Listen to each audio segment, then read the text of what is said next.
ऐसे महान व्यक्तित्व थे। हाँ जी, नगला खेपड़ वाले भोलेराम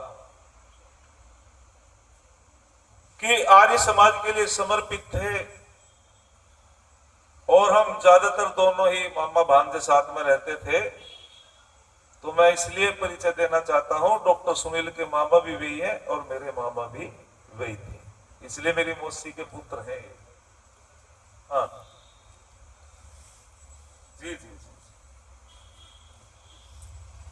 भावुक हो गए एक बार हमारे पिता तुल्य राजपाल सिंह आर्य जी कि जब कुंवरपाल शास्त्री आता है तो इसके मामा की याद आ जाती है। ऐसी दुर्घटना घटी कि उसकी पूर्ति नहीं हो सकती। राणा जी, उनके जाने के बाद हमारा गांव, हमारा परिवार एक सोना सोना है। तो मैं बताना चाहता हूं कि यह संस्कारहीनता की कमी है। ऐसे महान व्यक्तित्व का समाज से जाना बहुत बड़ी हानि होती है। एक श्लोक के माध्यम से मैं आपके बीच में कुछ बातें रखता हूं। कहते हैं कि प्रथमे नार्जिता विद्या, द्वितीय नार्जितम धनम, तृतीय नार्जितम पुण्यम, चतुर्थे किम करिष्यति। बड़ी सुंदर बात कही। अर्थात ये मानव जीवन 4 आश्रमों में बटा हुआ है। पहला आश्रम जो है, प्रथम आश्रम ब्रह्मचर्य आश्रम है। और बहुत ही सुंदर बात कहते हैं ऋषि लोग कि प्रथमे नार्जिता विद्या, अर्थात जो प्रथम आश्रम है, ब्रह्मचर्य आश्रम है, इस आश्रम में यदि वो विद्या को प्राप्त नहीं करेगा और शक्ति का संचय नहीं करेगा तो उसका गृहस्थ आश्रम सफल नहीं होगा। यह आधार है ब्रह्मचर्य आश्रम। आधार ब्रह्म और चर्य 2 शब्दों से मिलकर के बनता है। कौन है ब्रह्मचारी, किसे कहते हैं ब्रह्मचारी? ब्रह्म के कई अर्थ होते हैं। ब्रह्म परमात्मा को भी कहा जाता है, ब्रह्म आत्मा को भी कहा जाता है, ब्रह्म वेद को भी कहा जाता है, ब्रह्म विद्या को भी कहा जाता है, ब्रह्म ज्ञान को भी कहा जाता है। अर्थात कौन है ब्रह्मचारी? जो ब्रह्म मुहूर्त में उठ करके परमात्मा का चर्य माने चिंतन करता है, उसको ब्रह्मचारी कहा जाता है। और किसे कहते हैं ब्रह्मचारी? जो वेद का अध्ययन करता है। और कौन होता है ब्रह्मचारी? जो विद्या की प्राप्ति करता है। किसे कहते हैं ब्रह्मचारी? ब्रह्म माने ज्ञान और चर्य माने अर्जित करना। जो ज्ञान को अर्जित करता है अपने आचार्य के सानिध्य में बैठ करके, उसे कहते हैं ब्रह्मचारी।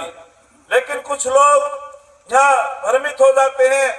वे ब्रह्मचारी से मानते हैं जिसकी शादी नहीं हुई। लेकिन वेद क्या कहता है राणा जी? वेद कहता है आचार्य ब्रह्मचारी, ब्रह्मचारी प्रजापति। अर्थात वेद कहता है कि इस दुनिया के अंदर आचार्य को भी ब्रह्मचारी होना चाहिए और राजा को भी ब्रह्मचारी होना चाहिए। लेकिन यहाँ थोड़े भ्रमित हो जाते हैं लोग कि भाई जिसकी शादी नहीं हुई वो ब्रह्मचारी है, और वेद आदेश करता है कि राजा भी ब्रह्मचारी हो और आचार्य भी ब्रह्मचारी हो, दोनों के लिए आदेश करता है। तो मैं आपसे पूछना चाहता हूँ, क्या भगवान राम का वेदों का आचरण था? भगवान राम का या नहीं था? वेद के अनुकूल आचरण था, राजा भी थे। और भगवान कृष्ण जी का वेद के अनुकूल आचरण था और वे राजा भी थे और उनकी शादी भी हो रही थी, गृहस्थी भी थे। तो समझो किसे कहते हैं ब्रह्मचारी। अरे केवल उसे ब्रह्मचारी नहीं कहा जाता कि जिसकी शादी नहीं होती। जिसके अंदर ये लक्षण होते हैं वो ब्रह्मचारी होता है, और जिसके अंदर ये लक्षण लक्षित नहीं होते वो ब्रह्मचर्य की कोटि में नहीं होता है। अरे जो विवाह संस्कार करने के बाद भी ब्रह्म मुहूर्त में उठ करके ब्रह्म की उपासना करता है, ज्ञान का अर्जन करता है, विद्या की प्राप्ति करता है, और विवाह संस्कार के पश्चात भी केवल पत्नी व्रत होता है, अन्य स्त्रियों को अपनी माता बहन की दृष्टि से देखता है, ऋतुगामी होता है, वो ब्रह्मचर्य की कोटि में होता है, वो ब्रह्मचर्य की कोटि में होता है, उसे कहते हैं ब्रह्मचारी। इसी प्रकार से मर्यादा पुरुषोत्तम का जीवन भी वेदानुकूल था। वे ऋतुगामी थे और वे जो है पत्नी व्रत थे। अरे राम ने कह दिया था जब विवाह संस्कार हो रहा था, और विवाह संस्कार में एक प्रक्रिया होती है, आसन बिछा करके सम्मान दिया जाता है वर के लिए, और वर कहता है कि हे वधू, जैसे तूने मुझे आसन देकर के मेरा सम्मान बढ़ाया है, मैं भी यहाँ प्रतिज्ञा धारण करता हूँ, यदि मेरे हृदय शासन पे कोई विराजमान होगी तो केवल केवल सीता होगी, केवल केवल सीता होगी। इसे कहते हैं ब्रह्मचारी, जो पत्नी व्रत होता है। तो ब्रह्मचर्य काल में जो विद्या की प्राप्ति करता है, शक्ति का संचय करता है, उसी का गृहस्थ आश्रम सफल होता है, याद रखना। वही अच्छा गृहस्थी माना जाता है। एक ने पूछ लिया मेरे से कि जी कामधेनु नाम की गाय होती है। मैंने की सुनी तो मैंने भी है भैया, देखी मैंने भी नहीं। बोले कामधेनु नाम की गाय होती है, सबकी मनोकामनाओं को पूर्ण करा देती है। मैंने की सुना तो है, लेकिन देखी मैंने भी नहीं। जब चिंतन किया तो आचार्य चाणक्य ने उत्तर दिया कि एक कामधेनु नाम की गाय होती है और लोकाचार में सुनते रहते हैं वो सबकी मनोकामनाओं को पूर्ण करा देती है, लेकिन ऐसी कोई गाय नहीं हो सकती जो सबकी मनोकामनाओं को पूर्ण करा दे। बस अंतर इतना है, कोई दूध अधिक दे देती है, किसी की दूध की गुणवत्ता ज्यादा होती है, लेकिन समस्त मनोकामनाओं को पूर्ण कोई गाय नहीं करा सकती। तो महामती आचार्य चाणक्य कहते हैं, हाँ कामधेनु नाम की एक वस्तु तो है। बोले क्या वस्तु है? कामधेनु गुणा विद्या है काले फलदायनी। और फिर कहते हैं प्रवासे मातृ सदृशी विद्या गुप्त धनिष्मतम। महामती आचार्य चाणक्य कहते हैं यदि समस्त कामनाओं को कोई पूर्ण कराने वाली वस्तु संसार के अंदर है तो महामती चाणक्य कहते हैं अरे जो विद्या को प्राप्त कर लेता है उसकी समस्त मनोकामनाएं पूर्ण हो जाती है, उसकी समस्त इच्छाएं पूर्ण हो जाती है, जो विद्या को प्राप्त कर लेता है। अविद्या नेत्री सर्वे कलेशा नाम, और अविद्या सब कलेशों की जननी है, सब दुखों की जननी है। और कैसा धन है विद्या धन? वे कहते हैं जैसे माता अपने बच्चे की रक्षा करती है, ठीक उसी प्रकार से विदेश में विद्या रक्षा करती है। और कैसा धन है विद्या? वो गुप्त धन है। विद्या को राजा छीन नहीं सकता, विद्या का भाई बंटवारा नहीं कर सकता, विद्या को चोर चुरा नहीं सकता। विद्या एक ऐसा गुप्त धन है। सा विद्या या विमुक्ते, अरे जो विद्या को प्राप्त कर लेता है वो बंधनों से छूट जाता है, दुखों से छूट जाता है। इसीलिए ब्रह्मचर्य काल में विद्या की प्राप्ति करनी ही चाहिए, उसे कहते हैं ब्रह्मचारी। और फिर कहा गृहस्थाश्रम, अर्थात हमारे चारों के पीछे आश्रम शब्द लगा हुआ है, उसको कहते हैं ब्रह्मचर्य आश्रम, गृहस्थाश्रम, वानप्रस्थाश्रम, संन्यास आश्रम। तो मैंने जो श्लोक पढ़ा तो श्लोक का भाव यह था कि जिसका ब्रह्मचर्य आश्रम ठीक नहीं उसका गृहस्थ आश्रम भी बिगड़ जाता है, वानप्रस्थ आश्रम भी बिगड़ जाता है। ऐसा व्यक्ति यदि सन्यासी बनेगा तो वो संसार में या देश का कोई भला नहीं करेगा बल्कि ठगेगा। और जो वेदों का विद्वान होगा, त्यागी तपस्वी होगा, ऐसा सन्यासी वेद का भला करेगा। एक शर्त लगी है कि सन्यासी सारे कर्मों से तिलांजलि दे देवे, लेकिन वेद पढ़ना ना छोड़े और साधना करनी ना छोड़े और वेद का प्रचार करना ना छोड़े, सारे कर्मों को तिलांजलि दे देवे, ऐसा शास्त्र कहता है। तो गृहस्थ आश्रम सबके पीछे आश्रम लगा हुआ है, लेकिन जो अपने घर है हम अपने दरवाजे पे आश्रम नहीं लिखते। ब्रह्मचर्य के वहां भी आश्रम है, वानप्रस्थ में भी आश्रम है, संन्यास के वहां भी आश्रम है, क्यों नहीं लिखते? हम आश्रम शब्द को समझ नहीं पाए। आश्रम शब्द को समझते हैं जहाँ निठल्लों की भीड़ होती है, जहाँ साधु फक्कड़ सन्यासी रहते हैं, अर्थात वो उसको आश्रम कहते हैं। लेकिन ना, इसलिए हम अपने घर के दरवाजे पे आश्रम नहीं लिखते। उन्हें खतरा हो जाता है कभी घर में भी निठल्ले आ जाए और आश्रम बन जाए, ऐसा नहीं है। आश्रम शब्द का अर्थ होता है आ माने हर प्रकार से, आ माने प्रत्येक ओर से, श्रम माने मेहनत करना, अर्थात जिस स्थान पर रह करके परिश्रम किया जाता हो, मेहनत की जाती हो, साधना की जाती हो, पुरुषार्थ किया जाता हो, उस स्थान का नाम आश्रम होता है। उस स्थान का नाम आश्रम होता है, निठल्लों का नाम आश्रम नहीं होता है। जहाँ निठल्लों की भीड़ होती है उसको आश्रम नहीं कहा जाता है। जैसे ब्रह्मचर्य आश्रम में विद्या और तप की जाती है, पुरुषार्थ किया जाता है, ऐसे गृहस्थ गृहस्थ आश्रम ज्येष्ठ और श्रेष्ठ आश्रम है। अरे गृहस्थ के सुधार में सबका सुधार है और गृहस्थ के बिगाड़ में ही बोलो सबका बिगाड़ है। यदि गृहस्थ सुधर गया, अरे जब गृहस्थ आश्रम सुधर जाता है, गृहस्थ से ही सन्यासी निकलता है, इस आश्रम से वानप्रस्थी निकलता है, इस आश्रम से ही प्रोफेसर बनता है, इस आश्रम से ही इंजीनियर बनता है, इसके सुधार में सबका सुधार होता है।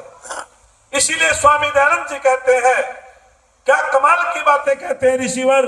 ऋषिवर कहते हैं, दुनिया के लोगों, जो गृहस्थ आश्रम में प्रवेश करे उसे वेदों का विद्वान होना चाहिए, चारों वेदों की जानकारी होनी चाहिए। एक नौजवान ने खड़ा होकर के कहा, जी चारों वेदों का विद्वान तो नहीं हो सकता। बोले 3 का तो बेजरूरी हो। बोले 3 का भी ना हो सके, स्वामी जी ने की 2 का हो। उस नौजवान ने कहा, स्वामी जी यदि कोई 2 वेदों को विद्वान भी ना हो तो क्या वह गृहस्थ आश्रम में प्रवेश ना करे। तो पूर्ण विराम लगाते हुए स्वामी दयानंद कहते हैं, पूर्ण विराम लगाते हुए ऋषि दयानंद कहते हैं, एक वेद का विद्वान तो निश्चित ही हो। यदि एक वेद का विद्वान भी ना हो तो उसको गृहस्थ आश्रम में प्रवेश नहीं करना चाहिए। क्यों? यदि संस्कारहीन व्यक्ति गृहस्थ आश्रम में प्रवेश करेगा, वो संस्कारहीन संतान राष्ट्र को देगा। विवाह संस्कार का उद्देश्य वासनाओं की शांति नहीं होता है, विवाह संस्कार का उद्देश्य आदर्शवादी संतान राष्ट्र को देना होता है। विवाह संस्कार का उद्देश्य सृष्टि की वृद्धि करना होता है। मैं आपसे पूछना चाहता हूं, अधिक संतान सुख देने वाली होती है या कम संतान सुख देने वाली होती है? बोलो। कुछ लोग कहते हैं अधिक संतान सुख देने वाली होती है, कुछ लोग कहते हैं कम संतान सुख देने वाली होती है। लेकिन याद रखना, यदि अधिक संतान सुख देने वाली होती तो दुर्योधन और तो बहुत थे, और यदि कम संतान सुख देने वाली होती कंस तो अकेला ही था। अरे ना अधिक संतान सुख देने वाली होती, ना कम संतान सुख देने वाली होती। अरे जो संस्कारवान संतान है वो सुख देने वाली होती है, जो संस्कारवान संतान है वो सुख देने वाली होती है, चाहे किसी के 1 हो और चाहे किसी के 10 हो। तो मैं आपके बीच में बता रहा था, गृहस्थ आश्रम ज्येष्ठ और श्रेष्ठ आश्रम है और नारी का समर्पण भी बहुत है। वास्तविक रूप से जहां पति पत्नी मिलकर के कहा गया, देव ऋषि नारद ने पूछा था युधिष्ठिर से कि पत्नी की सफलता किसमें है, तो वहां उत्तर दिया, रतई वही दारा, अर्थात पत्नी की जो सफलता है, मम पुत्रो शत्रुहनो हतो में दुहिता विराट है। वेद में नारी प्रार्थना करती है, उसी का गृहस्थ आश्रम सफल हो जाता है, उसी से पत्नी की सफलता होती है। वो कहती है, परमपिता परमात्मा, यदि मेरे पुत्र उत्पन्न हो तो वो जितेंद्रिय हो, परोपकारी हो, धर्मात्मा हो, और यदि पुत्री उत्पन्न हो तो विराट स्वरूपा हो। उसी का गृहस्थ आश्रम सफल होता है। गृहस्थ आश्रम में वैदिक नारी प्रार्थना करती है और वो कहती है अपने पतिदेव से, आज संकल्प लो, अपने घरों में संस्कार विधि का अध्ययन करो, तब जाकर के हमारी संतान संस्कारवान बनेगी। भाई, बच्चा पैदा करना और बच्चे का निर्माण करना दोनों अलग अलग बात होती है। बच्चे पैदा तो पशु भी कर रहे हैं, बच्चे पैदा तो पक्षी भी कर रहे हैं, ये चिंतन का विषय है। तो मैं आपके बीच में बता रहा था, वैदिक नारी प्रार्थना करती है, माता निर्माता भवती, मां निर्माणकारी होती है। अरे मां तो बहुत ऊंचा शब्द है, वास्तविक तुम्हारी बहुत बड़ी गरिमा होती है। कहते हैं कि उपाध्यायान दशाचार्य आचार्य नाम सतम पिता, सहस्रम तो पितृन माता गौरवे नाति रिच्यते। बहुत कमाल की बात कही। अर्थात जो 10 अध्यापक होते हैं, 10 अध्यापक जो संस्कार एक बालक में नहीं डाल सकते, उपाध्याय का अर्थ अध्यापक है, वो एक गुरुकुल का आचार्य डाल देता है। और जो 100 गुरुकुल के आचार्य एक बच्चे को संस्कारित नहीं कर सकते, वह एक जो है पिता संस्कार डाल देता है। और जो हजारों पिता मिलकर के संस्कार नहीं डाल सकते, वो एक संसार के अंदर मां डाल देती है, मां डाल देती है। आपकी गरिमा बहुत बड़ी है। स्वामी विवेकानंद महाराज जी शिकागो में गए और वहां पूछ लिया, स्वामी जी आपने तो बड़ा अच्छा प्रवचन किया है, कौन से विश्वविद्यालय में पढ़े, तो स्वामी जी ने यही तो उत्तर दिया था कि जिस विश्वविद्यालय में मैं पढ़ा वो विद्यालय टूट गया। बोले एक दो कमरा होगा, बोले कुछ नहीं है। बोले ऐसा कैसे हो सकता है? तो तब स्वामी विवेकानंद ने कहा था कि जिस विश्वविद्यालय में मैं पढ़ा वो मेरी माँ की गोद थी, अपनी गोद में मैंने संस्कारों को सीखा और आज वो मेरी माँ संसार से चल बसी। तो निश्चित रूपेण सबसे बड़ा प्रभाव माँ का होता है। वैदिक नारी मदालसा कहती है अपने पति से, हे पतिदेव, यदि आप मेरा सहयोग करो तो जैसा जैसा माता चाहती है संतान वैसी बन जाती है। बोले देवी तुम्हें क्या पता? बोले माता निर्माता भवती, मां निर्माणकारी होती है। उसने अपने कक्ष के अंदर ऋषि महर्षियों के चित्र टांगे, उसने अपने कक्ष के अंदर महान संतों के चित्रों को टांगा। उपनिषद पढ़ती है, वेद पढ़ती है, प्रसन्नचित रहती है, उकड़ू नहीं बैठती है, तामसिक भोजन नहीं करती है, वेद की आज्ञाओं का पालन करती है और उसके गर्भ में जब बच्चा आता है तो वो मदालसा प्रसन्नचित रहती है, अच्छी पुस्तकों का अध्ययन करती है, आर्ष ग्रंथ पढ़ती है और जब बच्चा उत्पन्न होता है तो वो लोरिया देती है। वो कहती है शुद्धोसी बुद्धोसी निरंजनोसी संसार माया परिवर्जितोसी। ए मेरे बेटा तू शुद्ध हो, ए मेरे बेटा तू बुद्धिमान हो, ए मेरे बेटा तू परमात्मा को जानने हारा हो और तू संसार की माया में फंसने वाला ना हो। ऐसी लोरिया वो माँ देती है। इसी प्रकार से जब 3 बच्चों का जन्म हुआ और तीनों बच्चे जवान हुए, उन्होंने कहा हम तो तपोवन में जाकर के साधना करना चाहते हैं, सन्यासी बनना चाहते हैं। क्यों? क्योंकि वे माँ के संस्कार थे। वो इसी प्रकार की पुस्तक पढ़ती थी, सन्यास आश्रम को पढ़ती थी। लेकिन राजा को चिंता हुई।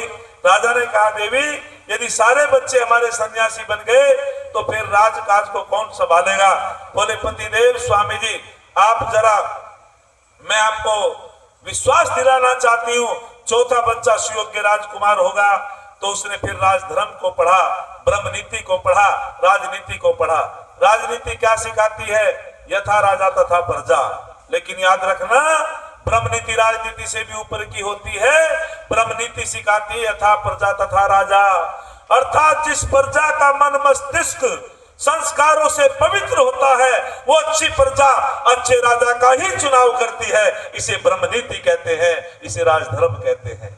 और जिस प्रजा का मन मस्तिष्क संस्कारों से बिगड़ जाता है वो फिर शराब की बोतलों में अपने वोट को दे देती है जनता, और उससे समाज का और देश की बहुत बड़ी हानि होती है।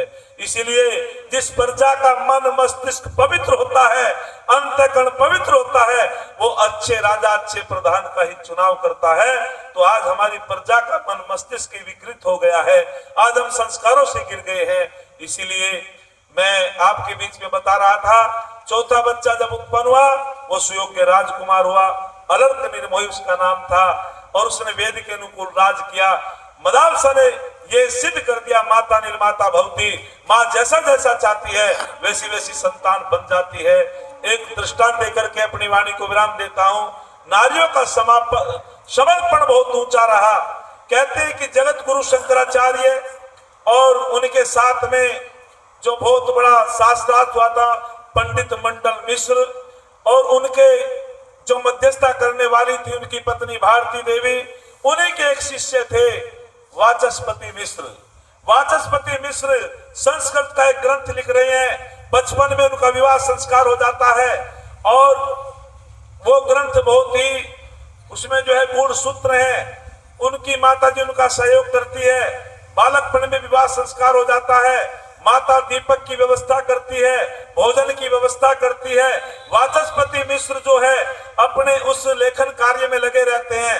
जैसे वैज्ञानिक अनुसंधान करते रहते हैं, ऐसे ही वो जो है बिल्कुल अपने सारे कामों को भूल करके उसका ध्यान केवल लेखन कार्य में लगा हुआ है, अध्ययन कार्य में लगा हुआ है। लेकिन माता जी की मृत्यु हो जाती है, फिर वो व्यवस्था उसकी पत्नी संभालती है जिसका नाम था भामती। नारियों का समर्पण बहुत ऊंचा है। वास्तविक नारी को ब्रह्मा कहा है, नारी को सुसंकाशा कहा है, नारी को अदिति कहा है, नारी को अनेक नामों से पुकारा गया है। तो वो भामती नाम की नारी जो है उस दीपक की व्यवस्था करती है। लेकिन वह वाचस्पति मिश्र अपनी पत्नी को वो देखता भी नहीं है। बस भोजन की व्यवस्था कर दी जाती है, दीपक में तेल की व्यवस्था कर दी जाती है और वो लेखन कार्य करता रहता है। लेकिन एक दिन भामती अपने कार्यों में लगी हुई थी, दीपक का तेल खत्म हो गया और जैसे दौड़ करके कक्ष के अंदर आई तो उसने ऊपर को देखा तो झुर्रियां पड़ी हुई थी। 35 वर्ष शादी को हो चुके थे। वो अपनी पत्नी का मुख निहार के भी नहीं देखा था। अरे क्या वो सीता से कम तपस्या थी? गुरुजी भामती की बोलो, क्या सीता से कम तपस्या थी? 35 वर्ष शादी को हो गए और उसने कहा तुम कौन हो? तो देवी ने कहा हाथ जोड़ करके, स्वामी जी मैं आपकी धर्म पत्नी हूं। बोले धर्म पत्नी? वो शादी को भी भूल गया था, इतना जो है अध्ययन में डूब गया था, लेखन कार्य में डूब गया था। हाथ जोड़ करके भामती ने कहा हमारी बचपन में शादी हो गई थी, आप लेखन कार्य में लगे हुए थे, पहले माताजी व्यवस्था करती थी, माताजी की मृत्यु हो गई, लेकिन फिर मैं व्यवस्था करती हूँ, आज मुझको क्षमा करो, आज मैं समय पे तेल की व्यवस्था नहीं कर पाई, इसके लिए हाथ जोड़ करके खड़ी हो जाती है वो भामती। अरे जब तक सूरज चांद रहेगा ऐसी देवियों का इस संसार में बोलो नाम रहेगा। ये समर्पण था नारियों का। तो फिर पश्चाताप करते हैं वाचस्पति मिश्र और वे खड़े होकर के कहते हैं देवी मैं क्षमा प्रार्थी हूँ, मेरे तो ध्यान ही नहीं रहा था कि मेरा विवाह संस्कार हो चुका है, लेकिन और तो मैं तुम्हें कोई सुख नहीं दे पाया, लेकिन जिस ग्रंथ को मैं लिख रहा हूं वो ग्रंथ भामती के नाम से होगा संसार के अंदर, इसे कहते हैं समर्पण। स्वामी दयानंद ने कहा था कि आर्यवर्त के अंदर जो संस्कार और चरित्र बचा हुआ है वो इन देवियों की बदौलत है। आज भी तुम्हारा चरित्र पूजनीय वंदनीय है, आज भी वास्तविक रूप से तुम्हारे अंदर तप है। तो मैं आपके सामने कहना चाहता हूं, नारी को वेदों में सुसमकासा कहा है। नारी को, अरे नारी का जीवन तो एक नदी की भांति होता है। जैसे नदी दो कूलों के बीच में बहती है, जब मर्यादाओं में बहती है वो हरियाली का कारण बन जाती है, सुख का कारण बन जाती है। कूल मीन्स किनारे, और जब किनारों को तोड़ देती है वो नदी बर्बादी का कारण बन जाती है। ठीक उसी प्रकार से नारी दो कुलों के बीच में रहती है। कुल मीन्स परिवार, एक पिता का परिवार होता है, एक पति का परिवार होता है, जो दोनों परिवार की मर्यादाओं का पालन करती है वो नारी सुसमकासा बन जाती है। सु माने अच्छी प्रकार से, सम माने भली प्रकार से, कासा माने चमकाने वाली, वो अपने दोनों कुलों को चमकाने वाली बन जाती है, यशस्वनी हो जाती है, आयुष्मती हो जाती है। अदिति, जिसके संकल्प टूट न पाए उसको अदिति कहते हैं। मैं अधिक समय ले गया होगा, शायद गुरुजी ने मुझको टोका नहीं, धारा प्रवाह बोलते बोलते पता नहीं चलता। और आज मैं भय तो नहीं जाऊंगा, मैं बैठा तो स्त्री हूं, लेकिन गुरुजी संभाल लेंगे, क्योंकि जो बच्चों को तो संभालने वाले पीछे भी गुरुजी बैठे, आगे भी गुरुजी बैठे हैं बेटा मुकेश। लेकिन मैं भी वास्तविक रूप से ऐसे गंभीर विषयों पर मैं अपने आप में खो जाता हूं और मैं हृदय से बोलने की कोशिश करता हूं। मैं पिता परमात्मा से प्रार्थना करता हूं हम सभी को अपने बच्चों को संस्कार देने चाहिए, गुरुकुल में अपने बच्चों को पढ़ाए। और मैं तो वंदन करता हूं, बस हस्तिनापुर में मैंने एक बार, मुझे भी जब मैं बीएड कर रहा था पूज्य पाद स्वामी जी महाराज, तो वहां एक बहुत बड़ा कार्यक्रम हुआ। उस कार्यक्रम के संचालन के लिए मुझे बुला लिया गया, लेकिन मैंने जाकर के देखा तो वहां बुलंदशहर की 4-5 लड़कियां थी और उन्होंने वहां बड़ा नगन डांस किया, अश्लील गाने गाए और रागनी वाले थे। मैंने कि भाई आपने मुझे इस मंच पे क्यों बुला लिया, यहाँ तो जो है हमारे अनुकूल मंच नहीं है। और बेटी मगर तुम जो है इस प्रकार का ये भद्दा प्रदर्शन मत करो। तो उन्होंने कहा ये तो संस्कृति है, ये तो सांस्कृतिक कार्यक्रम है। मैंने कि नंगे नाच को और गंदे गाने को संस्कृति नहीं कहते। संस्कृति कला की परिभाषा तो बहुत ऊंची होती है।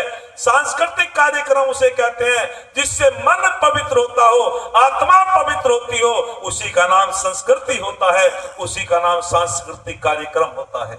जिससे मन के विचार बिगड़ जाते हो वो तो बेहुदापन होता है। तो वे कहने लगी आप तो हमारी स्वतंत्रता पे प्रहार कर रहे हैं। मैंने कि ना ना, मैं तो दयानंद का अनुयायी हूँ, ऋषि दयानंद का सिपाही हूँ। स्वामी दयानंद ने नारी जाति के उत्थान की बात की है, लेकिन आप गलत कहती हो। यदि तुम बीएड करके एमए करके अध्यापिका बन जाओ, आपके भी संस्कार अच्छे बनेंगे और आपके परिवार के संस्कार अच्छे बनेंगे।